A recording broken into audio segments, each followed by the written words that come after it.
Hello guys, welcome back. In this video I'm going to show you how to make a public profile on Snapchat in 2022.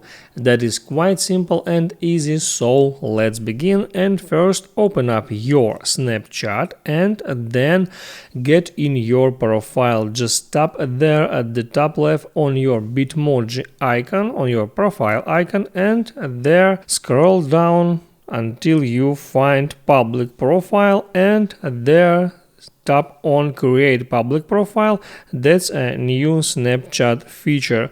Tap on that, tap continue, tap get started and tap on create. And basically that's it. Your public profile was created. You can go into your profile, you can check how it looks like, you can go to preview profile to see, you can check how other people seeing your profile, and you can go back, tap on edit profile, and there you are able to set your photo, to edit your bio, add your location, and toggle on show your subscriber count option if you want to show your subscribers to everyone.